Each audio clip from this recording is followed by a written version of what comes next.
Well, back to Fog Entertainment. It is the final Power Book 2 Fairy Fed. Oh, hell yeah, it is. Alright, troops. After this, the only Fed that I'm probably ever going to make on Power Book 2 is probably ranking all characters on some form of tier list. Alright? Because the show's done.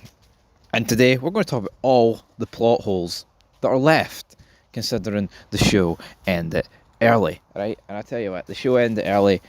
Let's talk about the one that probably dates back the longest. That is the fact that Lauren, just no mention of her ever again. Kind of cut ties and that was it. I mean, you could argue it's not as much a plot hole and it's kind of just more the fact of maybe some characters actually do get out, some characters do escape. You know? Some characters do get out. You've got Kane calling her light skin, which I thought was kind of funny. Kind of a funny comment to make. But overall, I think season 4 is where these ratings and plot holes. Well, I mean, the ratings were already poor for. Actually, season 4's ratings weren't actually too bad. But I mean, the Stars Network, where it actually replicates the TV, and you know, it's not exactly the same thing. But as for Lauren, I mean, it is one of those things. I don't think it's the worst plot hole. But going into season 4, I think that's where just the plot holes stack up on one of another. So of course, Junior gets killed, right? Angela Valdez's nephew. That kill feels like it was nothing in there more for than just Tyreek to kill one of Angela's family members.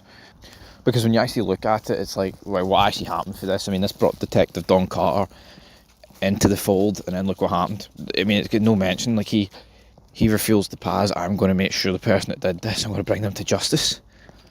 And it's like, there's nothing. Like, didn't even see her again, Paz Valdez. To me, it makes absolutely no sense why you wouldn't see her again. So again, that's another major plot hole. Carter getting introduced based off the stories and bring Tyreek down, but it's like they just forgot about that when they turned Carter into a bad guy. And again, that's the show. And I like Par, but you know, they did things like this in the original Par, maybe not to the same degree though. It's like, wouldn't you think that Paz Valdez would like why is she never seen again in the show? And I feel like most of the plot holes in season 4 directly stem for the Detective Carter task group, because as you see, you know, obviously he's bad. Detective Tate figures this out. He saw some of that dirty cop action, and then what happens? He gets killed, and Tate's like, we're gonna make sure your brother gets avenged and the right people. So he frames it on the Russians. But then, like, it's later revealed, like, Tyreek, Braden, and Effie all find out that Carter is, in fact, a bad guy, and then they arrest him anyway. It's like, see if Carter's going to go to jail, right? Why can't Tate find out? It's just like, it was just such a rushed mess. But people can talk about, oh, they didn't know it was ending and things like that. The way it was filmed, they clearly knew it was ending. There was a better way of wrapping things like that up, right?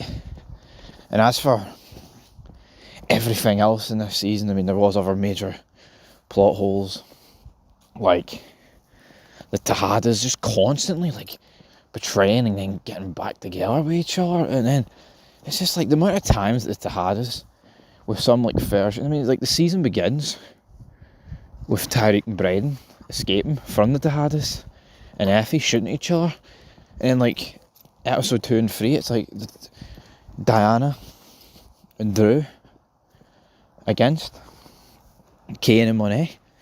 Then back by like episode 5, they're all reunited again, and it's like, oh, they're all against Kane. But then it's like, oh, but Kane realises by his mother's death that family is his only family, and you know, he can't marry into one. It's just, the show was a clusterfuck in that final season.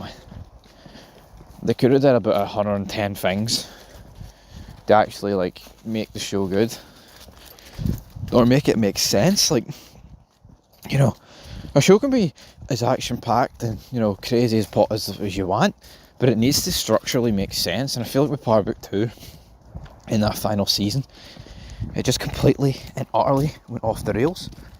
Like, there's just no two ways about it. Like, it just completely and utterly nosedived off a cliff with all these plot holes, especially for Detective Carter. Can't believe that just came to nothing. Absolute nothing. And even like, you know, what's his name? Kai Redmond plays Tate. Davis. It's like, did his brother really need to kill Sax? To me, that just feels like an absolute waste. Like, you kill off Sax, and for what?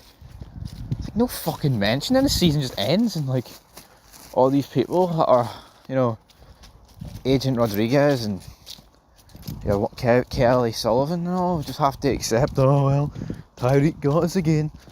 Season sucked, man. But we'll be back to rank every character. Looking forward to that at least.